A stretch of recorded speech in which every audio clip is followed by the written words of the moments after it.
Russell Kane had lived alone for over a decade in the valley he carved from the land with his bare hands.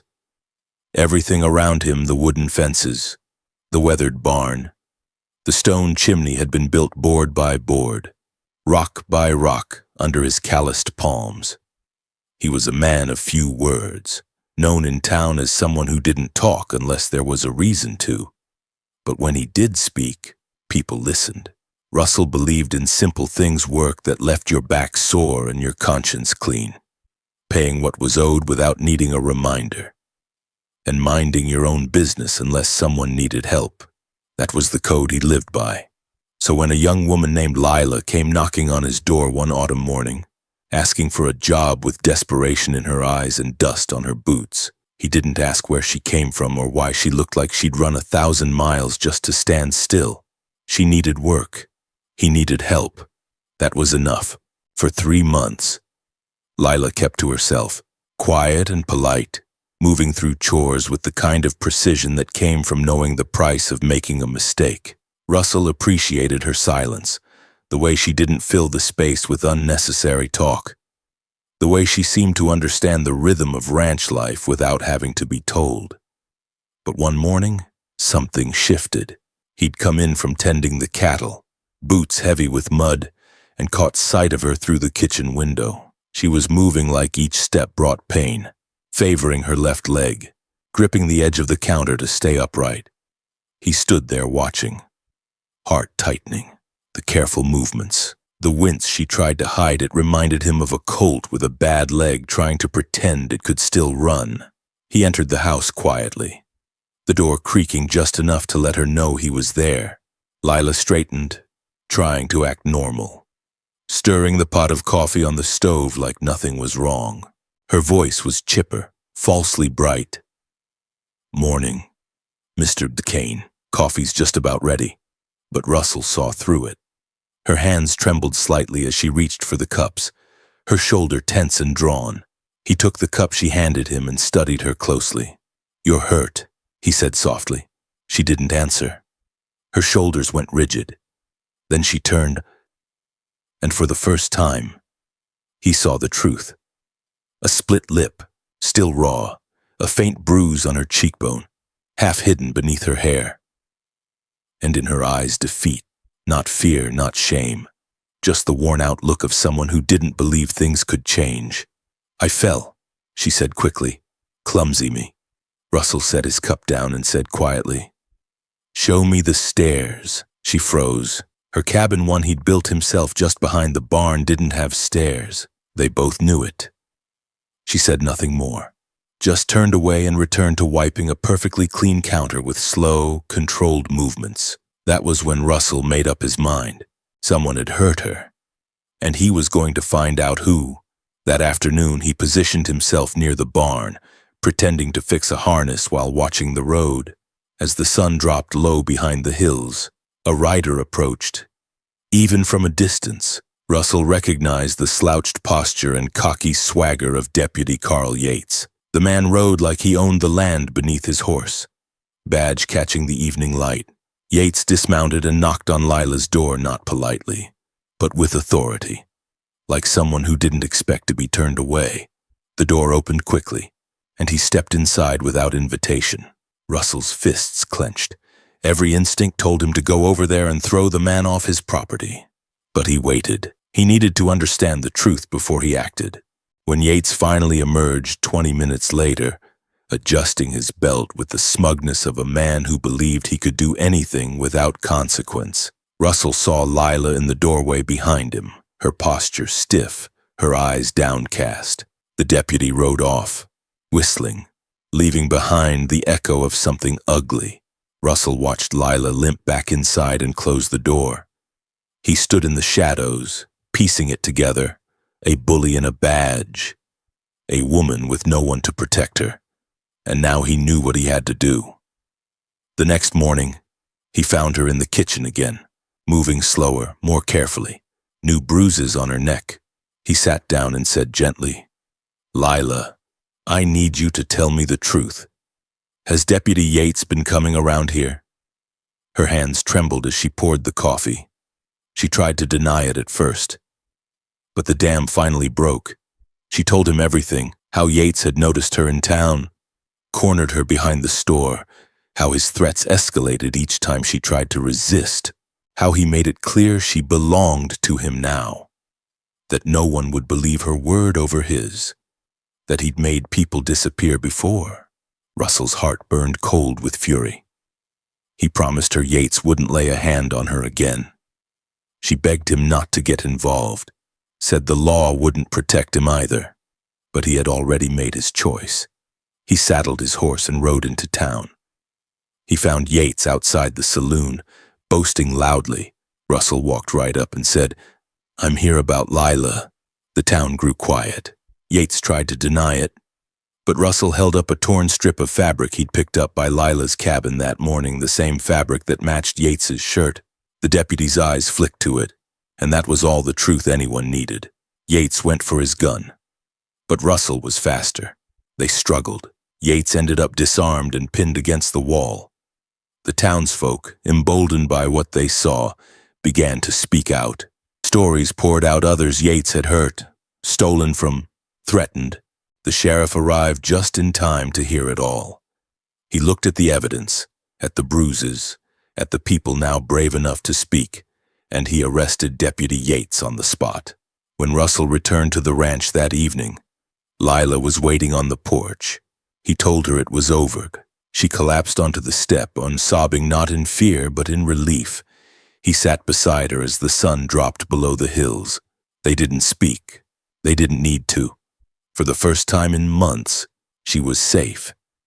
And for the first time in years, Russell Kane felt like a man who hadn't just built a home but had defended it. Elias Granger had always been a man who noticed the little things. A missing nail in a fence rail, the faint limp in a tired horse, the way the wind shifted before a storm. So when he saw the young woman working in his kitchen move with just a fraction more hesitation than usual, he noticed. Her name was Clara Holt, and she'd shown up 3 months earlier. Clothes travel-worn and face drawn with the kind of quiet sorrow he didn't ask about. She needed a job. He needed help. She didn't say much, but she worked hard, never complained, and kept her distance just enough to be respectful. Elias respected that. He wasn't one for questions or small talk either, and they'd settled into a rhythm of quiet routine that suited them both. But that morning, something was wrong. He'd just come back from the pasture when he looked through the window and caught sight of her leaning against the counter. Her right leg dragged slightly, her shoulders were too tight, her face turned just enough to try to hide the pain he could now see clearly in her movements. He stepped inside quietly, and she straightened almost instantly, masking her wince with a forced smile. "Morning, Mr. Granger, coffee's on." Her voice was steady, but there was something behind it. He walked to the table, removed his hat, and watched her as she reached for the cups. Her hands were trembling slightly. Her breath caught every time she shifted weight onto her left side. And then, as she passed him a cup, her sleeve rode up just enough to reveal the edge of a dark bruise curling around her wrist. Elias took the coffee without comment, but his mind was already turning. He sipped slowly, his eyes never leaving her face. "You hurt your leg?" he asked evenly. She froze. Just for a second, then shrugged like it was nothing. "Must have twisted it wrong yesterday bringing in the laundry," she said, not meeting his eyes. "I'm fine." Elias said nothing. He knew what pain looked like, and what it didn't sound like. She limped back to the stove, too careful in the way she stirred the pot.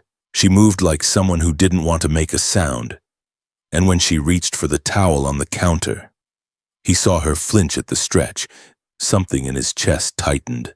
He let the silence stretch. Outside, the wind whistled through the gaps in the boards. Inside, the only sound was the quiet clink of the spoon against the pot. When she finally turned back around, her smile had faded, replaced by that same blank look he'd seen on men in the war, people who'd learned how to live with pain by pretending it wasn't there. Later that afternoon, he kept to the barn, but watched from the shadows. And just as the sun began to dip, a lone rider came down the dirt road toward the ranch. Elias stayed still, eyes narrowing. He recognized the man from town deputy Frank Corman. He was young, loud, and had the kind of sharp eyes Elias didn't trust. Corman didn't bother tying his horse near the main house. Instead, he went straight toward Clara's cabin and knocked hard, like he owned the door. She opened it quickly, too quickly. He stepped inside without a word, and she backed away from him, shoulders tense, head low. Elias felt something hot and ugly stir in his gut. He didn't move. Not yet. He needed to know for sure. When Corman left 20 minutes later, he was adjusting his belt and grinning to himself. Clara stood in the doorway, holding the frame like it was the only thing keeping her upright. She didn't wave. She didn't smile. She just waited until the sound of hooves faded before slowly shutting the door. Elias didn't sleep that night. He sat in the rocker on the porch, watching the stars crawl across the sky, thinking about bruises and silence and the weight of being alone in a place where no one would help you unless they were forced to. By morning, his decision was made. He found Clara in the kitchen again, face pale, eyes heavy. Her limp was worse. The bruise on her wrist had darkened, and now another mark peeked out from beneath the collar of her dress. He didn't ask this time. He just looked at her and said, "Clara, how long has Deputy Corman been coming to your door?"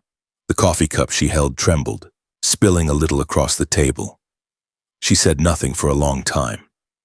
Then, finally, she sank into the nearest chair, burying her face in her hands. "Since the first week I came to town," she whispered. "He saw me at the general store. Said I was pretty. Said I didn't need to worry. He'd take care of me. Then one day he followed me out behind the barn." Her voice cracked. "After that, he just kept showing up. Said I belonged to him. Said if I told anyone, he'd make sure I disappeared and nobody would care. That no one would believe me." Elias clenched his fists at his sides. He kept his voice calm. "You think I won't believe you?" She looked up then, startled, eyes wide and rimmed with tears. "I didn't know who else to tell," she said. "I didn't want to lose the job. You've been good to me." He nodded. "You've got a place here as long as you want it, and that man's not coming back." She blinked, unsure. "Mr. Granger, he's a deputy. He could ruin you." Elias shook his head slowly. "Some things are worth standing up for, even if it costs you. This is one of them." Without another word, he grabbed his coat, saddled his horse, and headed for town. He wasn't a man of drama, but that morning he rode straight down Main Street like he owned it, found Frank Corman outside the sheriff's office, and called him by name. And when the deputy turned and smirked, Elias punched him hard enough to send him into the dust. He didn't say much, just enough to make it clear to the townsfolk watching that if they stayed quiet, they were part of the problem. When Sheriff Adler came out and demanded an explanation, Elias gave him one, gave him names, bruises, witnesses, and something in the sheriff's expression changed. By the end of the day, Frank Corman was behind bars, red-faced and furious, and Clara Holt finally stood outside her cabin and breathed the mountain air without fear. As dusk settled, Elias brought her a fresh loaf of bread and sat beside her on the porch steps.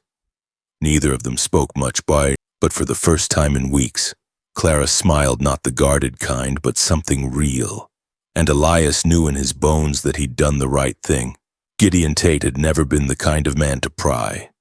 He believed that everyone had their own scars, and most of the time the kindest thing you could do was let them be. But there was something about the way Nora moved that morning that stirred an old instinct in him, one he hadn't felt since his years riding circuit as a marshal. She was slower than usual, too careful with each step. Her left hand occasionally hovering near her side like she was trying to shield herself from invisible pain. Gideon watched her from the porch, pretending to sip his coffee as she crossed the yard carrying a basket of eggs. Her shoulders were hunched, and her right foot dragged slightly. When she thought no one was looking, her face sagged with exhaustion. But the moment she saw him watching, she lifted her chin and offered a smile so practiced it made his chest ache. Later, While she was washing the dishes, Gideon stood by the doorway to the kitchen. He didn't want to startle her, so he cleared his throat lightly before speaking. "You all right, Nora?" She jumped slightly, then turned, wiping her hands on her apron. "Course I am," she said too quickly. "Just clumsy this morning. Took a tumble near the hen house." Gideon stepped forward slowly, keeping his voice soft. "Funny. I just came from the hen house. Didn't see any sign of a fall, not even a scuff in the dirt." Her face tensed for the briefest second, then she laughed, but it didn't sound right, and guess it wasn't much of a tumble. He said nothing for a long moment, letting the silence fill the room like slow-set concrete. Then he took another step forward. "You're limping, your hand's swollen, and there's a mark under your eye. You want to try that story again?" Her smile vanished. She looked down at the soapy water, blinking quickly. "I can't talk about it," she whispered. "Please, I need this job." Gideon exhaled through his nose, not from anger, but from the heavy weight of knowing. He'd seen this before years ago in dusty towns with no laws but the ones men carried on their hips. Women trapped in fear, too ashamed or terrified to speak. He didn't want to press her. Not yet. But he couldn't let it go either. That night, he didn't sleep. He sat in the shadows of the barn with his rifle across his lap, watching the narrow path that led to the cabins behind the main house. Around 10, a rider approached, no lantern, no sound but the soft thud of hooves on packed dirt. The moonlight was just enough to make out the outline of the man. He didn't dismount right away, just sat there on his horse like he was surveying the land. Then he tied the reins to the post outside Nora's cabin and slipped inside without knocking. Gideon's knuckles tightened around the rifle stock. He didn't move. He waited. 15 minutes later, the door opened again. The man stepped out, adjusting his shirt collar, glancing around like he expected someone to be watching. Gideon recognized him, then Rhett Hollis, one of the sheriff's deputies, a man with a slick smile and a reputation for pushing boundaries. Gideon stayed still until Rhett rode off, then made his way down the path to the cabin. The door was shut tight. Light glowed through the cracks in the wood. He didn't knock. He just stood there for a moment, then turned and walked back toward the house, the weight in his chest growing heavier with each step. The next morning, Nora was quieter than usual. Her eyes were red from crying, though she tried to hide it. She moved through chores like a ghost, floating from task to task without presence. At lunch, Gideon finally said, "You've got every right to stay quiet. I won't force your hand, but I saw him last night, and I need you to know, you don't have to carry this alone." Her spoon clattered against the bowl. She set it down and pushed her chair back. "You don't understand," she said, voice shaking. "If I say anything, he'll ruin me. He said nobody would believe me anyway. And he's right. He's got a badge. I'm just a housemaid with no people and no past." Gideon nodded slowly. "But you've got me now." Her eyes searched his face like she was trying to decide if he meant it. "You'd go up against him?" she asked. "A deputy I've gone up against worse," he said quietly. "And I'm still standing." She didn't say another word, but the way she looked at him was different after that. Less like someone waiting for the next blow, and more like someone holding onto a rope tossed across a stormy river. Gideon spent the rest of the day planning. He checked his gear, his horse, and a handful of witnesses he could count on if things turned ugly. He wasn't a lawman anymore, but he still remembered how to build a case. He also knew the town well enough to know which voices mattered. By dusk, he'd sent a note to the sheriff requesting a meeting, just the two of them. Neutral ground. But before that meeting could happen, Hollis showed up again. This time Gideon was ready. He stepped out of the shadows as Hollis approached the cabin. "Evening," Gideon said flatly. Hollis froze. "Mr. Tate," he said, smile creeping onto his face. "Didn't expect you out this late." "That's funny," Gideon replied. "I didn't expect you either. Nora said she was turning in early and didn't mention company." Hollis dismounted slowly. "Look, I think you're misunderstanding something." "No." Gideon cut him off. "I don't think I am." The tension between them crackled like dry timber. Gideon didn't raise his rifle, but his eyes made it clear he didn't need to. Hollis hesitated, then got back on his horse and rode off, swearing under his breath. The next day, Gideon handed a written statement to the sheriff, his own, plus one from Nora. The sheriff read both silently, jaw tightening. "You're not the only one who's brought complaints about Hollis," he finally admitted, "but no one's had the backbone to do something about it. Until now." Gideon nodded. "Then I guess now's the time." When Hollis was brought in later that week, Nora watched from the back of the room, her hands clenched together. She didn't say much. She didn't have to. Justice was finally at her door. Not as a threat, but as protection. And for the first time in a long while, she stood without flinching. Everett Langston had lived long enough to know what evil looked like, even when it wore a polished badge and spoke with polite words. He'd spent years keeping to himself on the ranch, content with the silence and the honest work. But lately, something had been gnawing at the edge of his peace. It started with small things, the way Nora flinched at loud noises, how she always checked over her shoulder when walking back to her cabin after supper, how she froze whenever someone mentioned the town. Then came the bruises. At first she covered them with sleeves and scarves, always with an excuse about falling or bumping into things. But Everett had eyes sharpened by years of watching cattle and weather, and he didn't miss the stiffness in her walk, the tremor in her voice, or the bruises that never matched the stories. He didn't confront her, not yet. Not because he didn't believe her, but because he knew fear that deep wasn't healed with questions. So he waited, watched. He sat outside on his porch long after the sun went down, pipe resting in his hand, eyes trained on the road that led in from town. One night, just past 10, the wind picked up and dust curled along the fence line. That's when he saw a rider moving slow. No lantern, no announcement. The horse stopped behind the barn, out of sight from the main house, and the rider dismounted in silence. Everett remained still, back in the shadows, heart steady. He didn't need to squint to recognize the tall figure and heavy boots.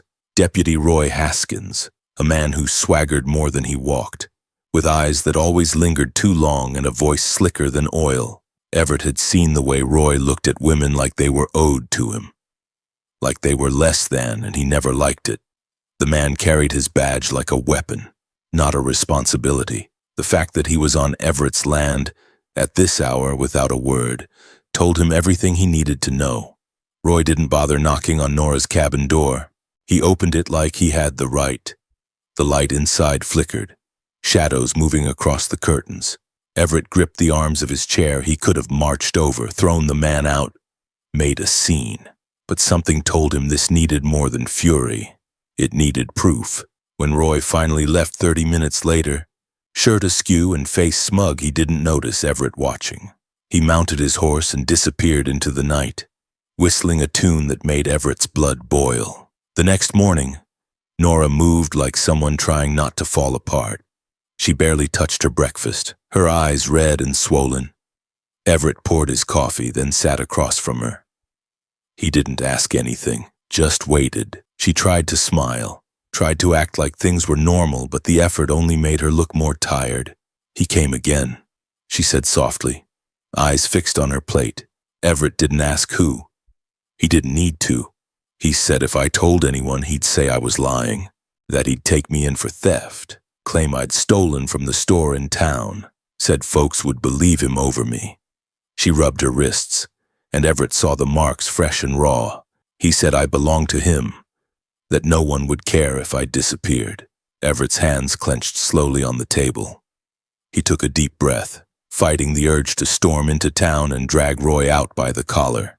But anger wouldn't keep her safe. Not in the long run. "You're not going anywhere," he said, voice low but firm. "He doesn't get to decide that." She looked up then, eyes wide. "But he's the law." Everett leaned in slightly. "Then we remind the town what the law is supposed to be." That afternoon, Everett went into town not with fists but with purpose. He visited the storekeeper, the stable hand, even the old widow who watched everything from her rocking chair on Main Street.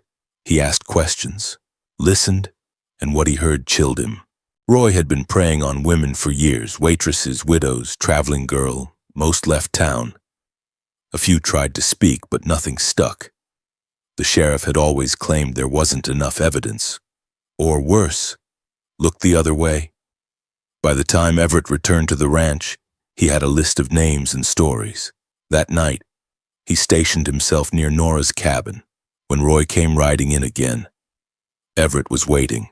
This time, he didn't stay in the shadows. He stepped out just as Roy reached for the door. "You're trespassing," Everett said calmly. Roy froze, hand hovering over the latch. "Didn't see your name on the property," he said, trying to sound casual. "I was just checking in." Everett's face didn't change.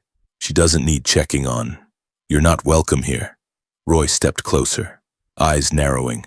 "You sure you want to get involved in something you don't understand?" Old man Everett didn't move. "I understand plenty, and if I see you here again, you'll be leaving with more than your pride bruised." There was a long silence. Then Roy smirked and backed away. "You'll regret this," he muttered as he mounted up. "No," Everett replied. "You will." The next morning, Everett rode into town with Nora beside him. They went straight to the sheriff's office. With the testimonies he'd gathered and Nora's willingness to finally speak, the sheriff had no choice but to act.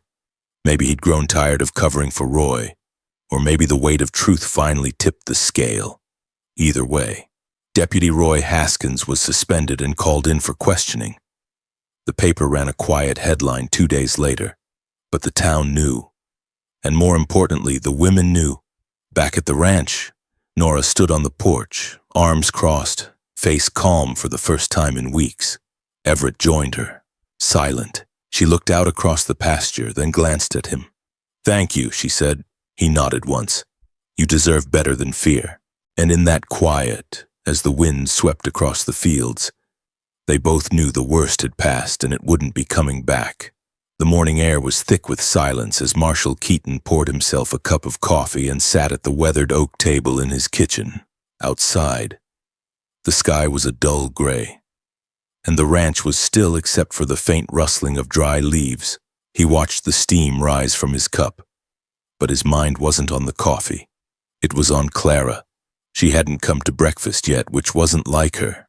She was always up early, sometimes even before him, already sweeping the porch or tending to the chicken. But this morning, her door hadn't opened, and Marshall couldn't shake the feeling that something had changed. When she finally stepped into the kitchen, her movements were stiff, her eyes red from crying.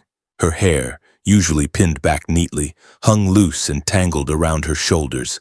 She didn't speak at first, just walked past him and started filling the sink with water as if doing something with her hands might make her feel normal again.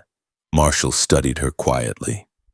He could see the tremble in her fingers, the way her shoulders hunched like she was trying to fold into herself. "Clara," he said, his voice low and steady.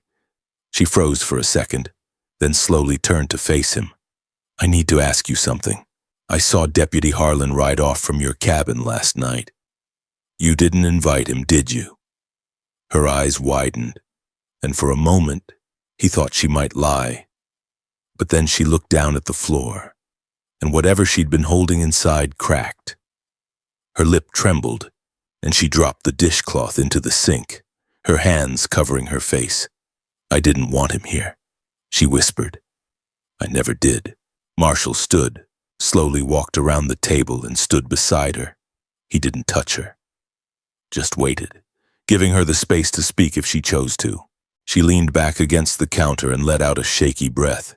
"He started coming around a month after I got here. At first it was small things, asking how I liked it here, if I was lonely. Then he started showing up late. Just when I was about to sleep, I told him to leave. He wouldn't. He said he was the law, and nobody would take my word over his. That he could say I was a thief or worse, and they'd believe him." Her voice cracked then, and she sank into the nearest chair. Marshall remained standing, his fists clenched loosely at his sides. She continued, her words coming faster now, like a flood that couldn't be stopped. He grabbed me once, left a bruise on my arm, said if I screamed, it'd be the last thing I ever said. Every time he came, I tried to hide, but he always found a reason to let himself in. And I knew if I ran, I'd have nowhere to go. I've got no family, no money. I figured as long as I stayed quiet, maybe he'd stop. But he never did. Marshall didn't interrupt. He just listened. And as the words poured out of her, his heart grew heavier. The idea that someone would use their position to terrorize a woman who had already lost so much stirred something deep inside him, something quiet and cold and resolute. He knelt beside her and looked into her eyes. "You're safe here," he said. "He's not going to touch you again, I swear it." Clara looked away, her face full of doubt. "You can't stop him. He's got the badge. People fear him." Marshall nodded. "They do. But I don't. And I don't think I'm the only one." He stood and went to the small desk near the corner of the room. From the drawer, he pulled out a sheet of paper, an ink pen, and an envelope. "I want you to write down everything," he said. "Every word, every visit. I'll sign it. Then I'll take it to the sheriff myself. But we won't stop there. I'll talk to Mrs. Undowning at the general store, to that boy at the stables who saw him loitering around the cabin last week. There are others, Clara, people who've seen more than they let on." She hesitated, then gave a small nod. "I'll write it," she said, her voice barely above a whisper. Marshall placed the pen in her hand gently. As she wrote, the room remained quiet except for the scratch of ink on paper. When she finished, she folded the page and handed it to him. "He's going to come back," she said. "And when he finds out I told you," Marshall cut her off, his tone firm. "He won't get that chance." He stepped outside and watched the horizon for a moment, the wind catching the edge of his coat. Something had changed in him too. There was no room for fear now, only action. He saddled his horse and rode toward town, Clara's words in his pocket, and the weight of what needed to be done sitting heavy on his shoulders. That day marked a turning point not only for Clara, but for Marshall too.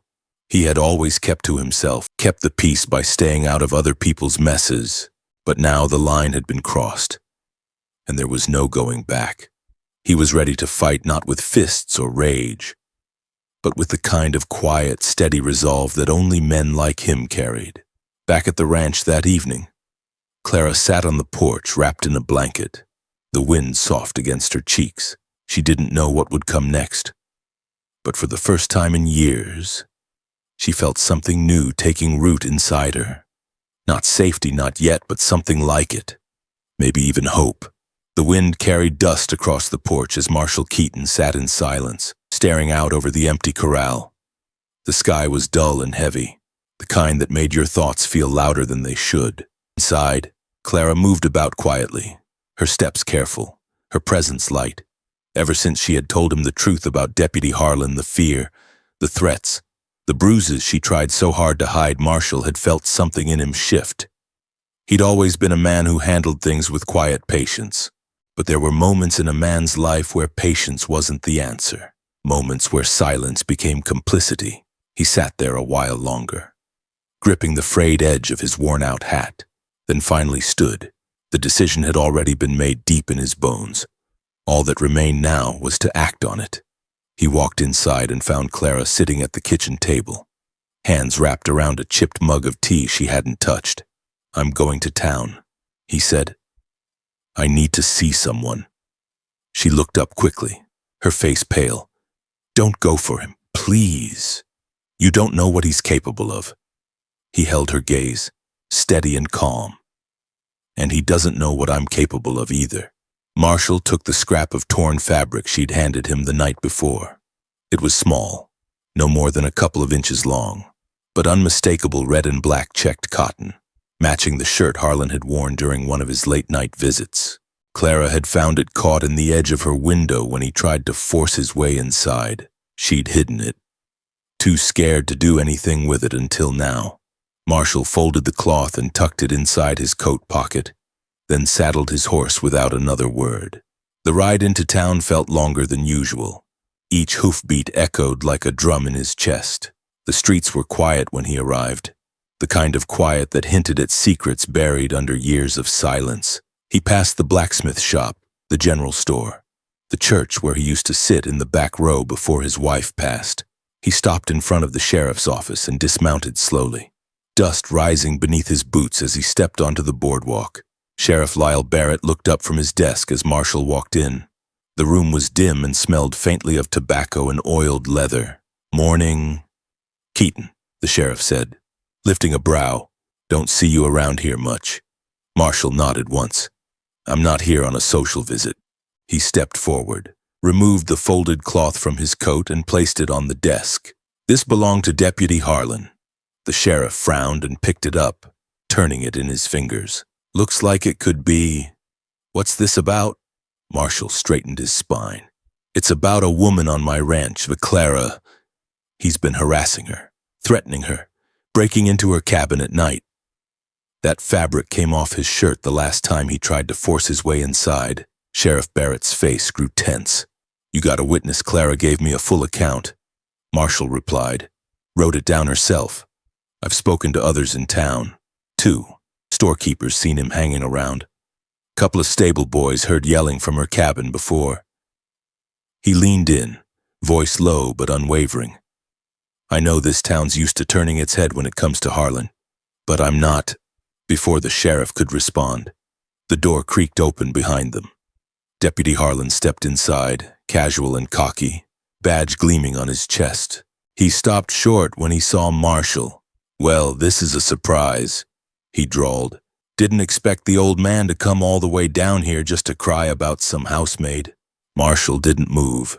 "You need to be quiet, Roy. This isn't going to go the way you think." Harlan laughed and looked at the sheriff. "Are we really doing this?" "He's just mad because I paid a visit to his new pet." Sheriff Barrett stood, holding the cloth between two fingers. "You were at Keaton's place last night." Harlan shrugged. "Might have ridden past." "What of it?" "That's not what he's saying," the sheriff replied, motioning toward the desk. "He says you broke into the girl's cabin, that you've been threatening her, harassing her." Harlan's eyes darkened. "That's a lie. He's got witnesses," the sheriff said flatly. "And if we find that shirt, if it matches this torn piece, you'll be answering for a lot more than bad manners." The room grew still. Harlan's hand drifted toward his belt, but Marshall stepped forward before he could act. "Go ahead," he said, voice like granite. "Draw on me.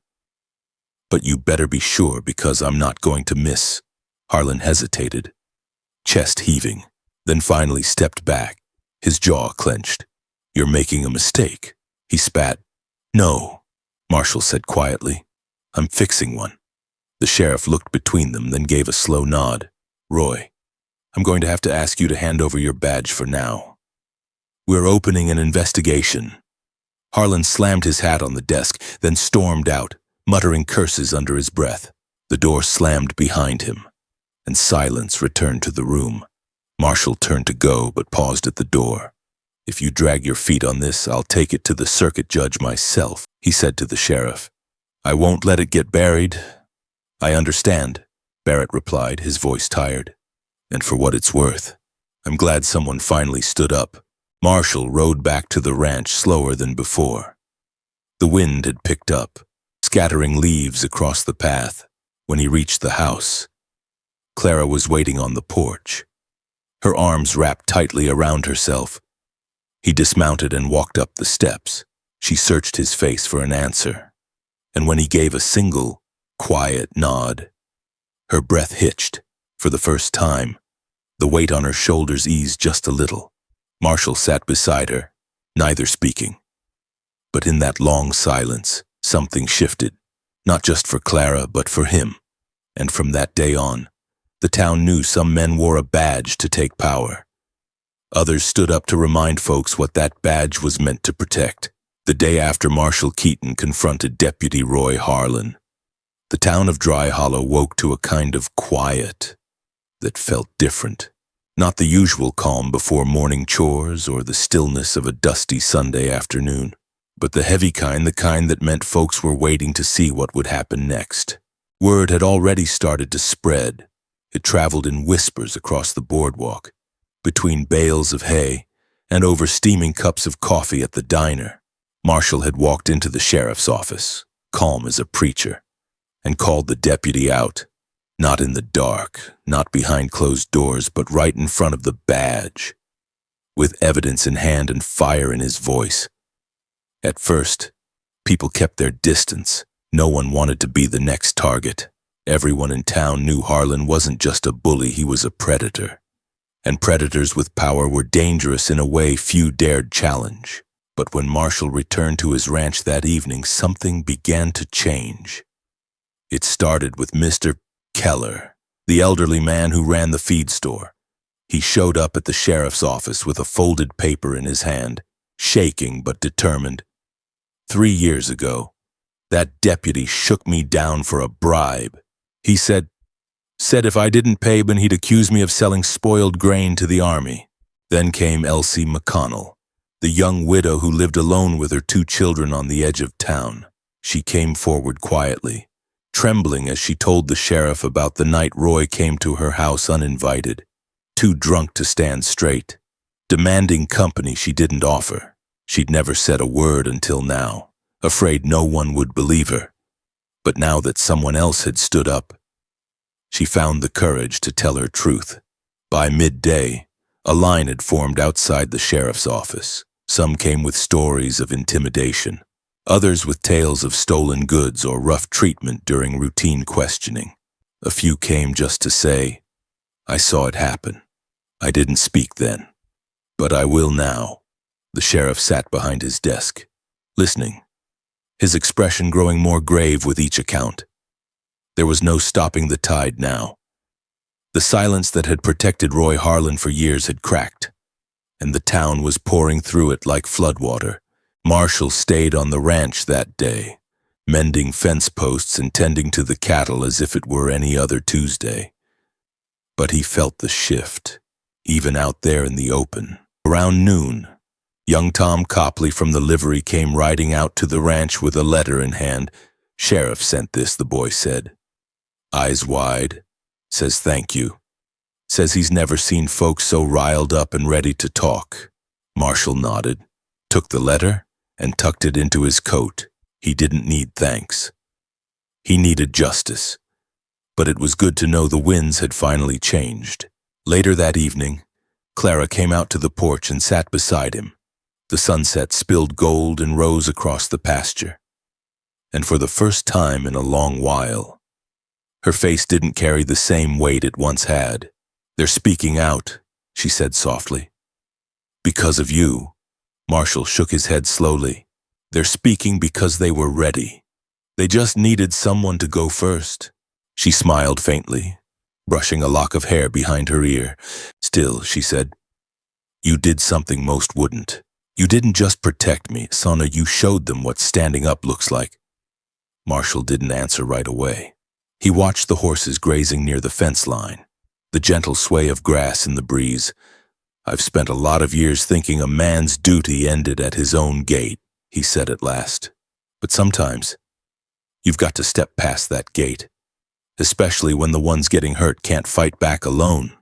Back in town, Sheriff Lyle Barrett called an emergency meeting of the town council.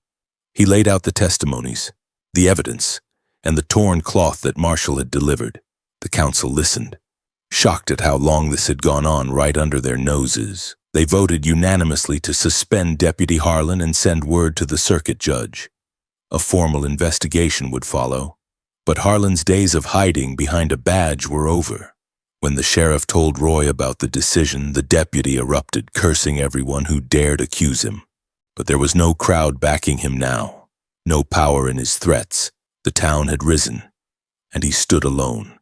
3 days later, Marshall rode into town again, this time not as a man delivering proof, but as a man bearing witness to what can happen when people remember who they are. As he passed by the post office, Elsie waved. At the general store, Mr. Keller tipped his hat.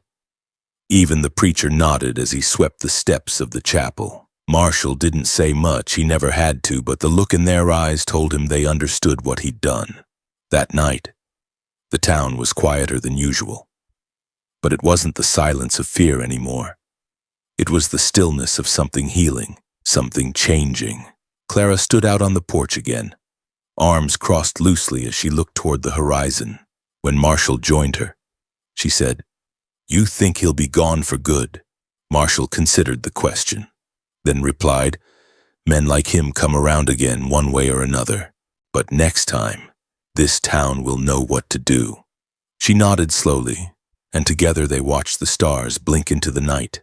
What began as one man's quiet act of defiance had become a chorus of voices, rising together to reclaim the dignity they'd nearly forgotten. The badge no longer protected the wrong man, and for once, justice didn't come with a price tag or an apology. It came because someone dared to believe it still mattered. The morning light spilled over the town of Dry Hollow like a long-awaited truth. Quiet, but undeniable. Sheriff Lyle Barrett stood at the edge of his office porch, arms crossed, eyes narrowed as he watched Roy Harlan being led away in handcuffs. The sound of boots on wood echoed louder than usual, as if the whole town held its breath. Roy didn't say a word as he passed the crowd that had gathered, though his jaw was tight and his eyes burned with fury. He wasn't used to being the one under scrutiny. For years, he had used that badge to cover sins and silence his victims, and for years, no one had dared challenge him. But that time had passed. Among the onlookers was Marshall Keaton, standing tall with his hat pulled low. He didn't smile, didn't cheer like some did. He just watched, steady and silent. For him, this wasn't a moment of celebration, it was a reckoning. He could see Clara standing beside Mrs. Downing, her hands trembling slightly but her back straight. She was no longer hiding in shadows or flinching from loud voices. She was watching her abuser being led away. And though her fear hadn't vanished, something in her had shifted. Strength had taken root. When the sheriff turned back toward the office, he paused beside Marshall. "We'll hold him here until the circuit judge arrives. That fabric, the testimonies, everything you gave us what we needed." Marshall nodded once. "What happens next? We'll need statements, formal ones. Witnesses, Clara too, if she's willing."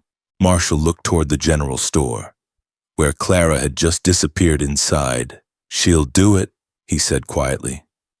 "She's not running anymore." Word spread fast. Folks who had once stayed quiet now spoke with clear voices. Some of them walked right up to the sheriff's office and gave their stories without being asked. Harlan's abuses had touched more than a few, and now that he was behind bars, the weight of silence lifted. The town had been asleep, lulled into fear, but it had woken up now. And justice was no longer just a word whispered by the powerless. That afternoon, Marshall rode back to the ranch, the trail familiar beneath his horse's hooves. When he reached the gate, Clara was already there, waiting. She stood with her hands folded in front of her, eyes searching his face. "Is it over?" she asked. "Not yet," Marshall replied, "but it started, and we're not going to let it slip away again." They sat on the porch together, the air thick with the scent of sage and dust. She told him she wanted to speak at the trial, that she was ready to face whatever came. He didn't try to talk her out of it. He simply nodded, the kind of nod that meant he would be at her side no matter what. She reached for his hand, and for a long while they said nothing more. A week later, the town hall was filled to the edges with people. The circuit judge sat behind a heavy desk, expression unreadable. Roy Harlan stood in shackles, his face pale but defiant. One by one, the witnesses came forward. Some read from notes, others spoke from memory. But all of them told the truth that had lived in silence for too long.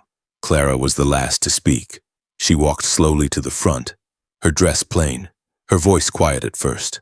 But as she told her story about the nights he came without warning, the threats he whispered in the dark, the bruises he left behind, her voice grew stronger. She didn't cry. She didn't look away. She didn't look. And when she finished, the room was still, the kind of still that comes from knowing you've just heard something that can't be unheard. The judge listened carefully to every word, and when the time came, he spoke with measured authority. "Deputy Roy Harlan," he said, This court finds sufficient cause for your removal from office and orders your immediate transfer to county jurisdiction pending full trial. You have used your position to harm, intimidate, and abuse the people you were sworn to protect. That ends today." A murmur ran through the crowd, not gasps or cheers, but the sound of relief, of something long withheld finally being returned. Afterward, Marshall stood outside with Clara as the crowd dispersed.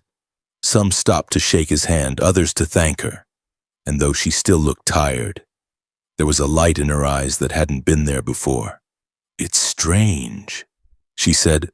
"I thought I'd feel afraid, but I don't." Marshall looked at her and said, "That's what truth does. It doesn't just set things right, it sets you free." As the sun dipped low behind the hills, casting long shadows over the town, they stood side by side in the quiet. Justice hadn't come easy. It hadn't come quickly. But it had come because one man stood when it mattered and because a woman found her voice in the echo of his courage. And for the first time in a long while, Dry Hollow felt like a place where the strong protected the weak, where wrongs could be made right, and where the future no longer had to look like the past. The morning sun climbed gently over the hills, casting a golden light across the Keaton Ranch. The fences glowed softly, dew clung to the grass, and the world felt strangely still, like it was pausing to take a breath. Marshall stood near the barn, one hand resting on the worn handle of a shovel, the other shielding his eyes as he looked toward the main house. Clara stood on the porch, arms wrapped around herself, watching him. The trial was over, the verdict handed down, and Roy Harlan had been taken away in irons. The town had done what once seemed impossible. Now, all that remained was what came after. Marshall walked slowly toward the porch, boots crunching against gravel. Clara didn't move, didn't speak, but when he reached the steps, she gave a small nod, and he climbed up beside her. They stood in silence for a long moment, watching the breeze rustle through the trees. "It's over," he said gently. "You're safe now." At first, she didn't answer. Her fingers tightened around her shawl, knuckles white. Then her breath hitched and her shoulders trembled. Tears welled up in her eyes, not the kind born from pain or fear, but the kind that came from the release of something held in for far too long. Her lips quivered, and she let out a soft sob, covering her mouth with one hand as the tears began to fall. Marshall didn't reach for her right away. He just stood there, close enough to be a presence but far enough to give her space. She wiped at her face, laughing through the tears.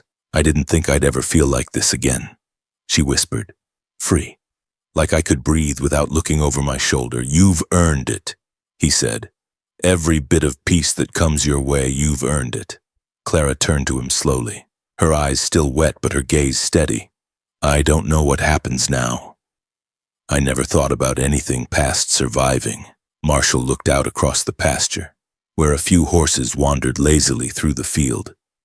"You don't have to have it all figured out today," he said. "But if you want to stay here, you're welcome. There's honest work, quiet mornings, and no one to answer to but the wind and the land." Her face softened at his words. "You'd let me stay after everything. I'm not letting you stay," he replied. "I'm asking you to. You belong somewhere you can heal. And this place, it's quiet, but it's steady, just like you." She let out a breath that sounded almost like a laugh. "I used to think I'd have to leave to find peace, but maybe it's been waiting for me here all along." He smiled faintly. "Sometimes we go looking for freedom out there," he said, nodding toward the distant hills, "when all we needed was to stop running." They sat down on the bench together, the wood still cool beneath them. The ranch bustled softly in the background, cows lowing, chickens clucking, the sound of life returning to normal. But for Clara, nothing would ever feel normal again. It would feel new, different, real. In the days that followed, she began to settle into the rhythm of the ranch. This time not as someone hiding or surviving, but as someone living. She helped tend the garden, mended shirts by the firelight, and even took to riding one of the calmer horses with Marshall's guidance. The work gave her purpose, and the open sky gave her space to mend what had been broken inside. Marshall watched her grow stronger each day. There were still moments when shadows crossed her face, when a sound or sudden movement brought a flicker of the past into her eyes. But those moments came less often now. And when they did, she faced them with a courage he'd rarely seen in anyone. One evening, as the sun dipped low and painted the sky in hues of amber and rose, Clara sat beside Marshall on the porch once more. She sipped tea from a chipped mug and looked out at the ranch that had become something like home. "I never said thank you," she said. "Not really." Marshall turned his head, his expression gentle. "You don't owe me that." "I didn't help you for thanks," she nodded. "I know, but I want to say it anyway." He gave a small, thoughtful smile. "You helped yourself more than you know. You stood up in front of that judge and told the truth when it counted. That took more courage than most men I've known." She looked down at her hands, the scars faint now but still there. "I used to think the scars were a sign of weakness," she said, "but now I see them different. They're proof I survived." He reached over, placed a hand gently over hers. "They're proof you fought and won." As night fell and stars began to prick the sky, the ranch settled into quiet once again. But in that silence, there was no fear, only the calm that follows after a long storm has passed. Clara leaned her head against Marshall's shoulder, and he didn't move away.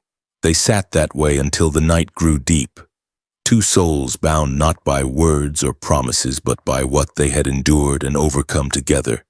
There was no fanfare, no grand ending, just the soft rhythm of a peaceful evening, the steady heartbeat of a place where healing was possible, and the quiet understanding that sometimes, after all the pain, after all the fear, peace comes not with thunder but with stillness. The last light of day stretched across the Keaton Ranch in warm streaks of orange and gold, casting long shadows over the fields and wrapping the landscape in a peaceful hush.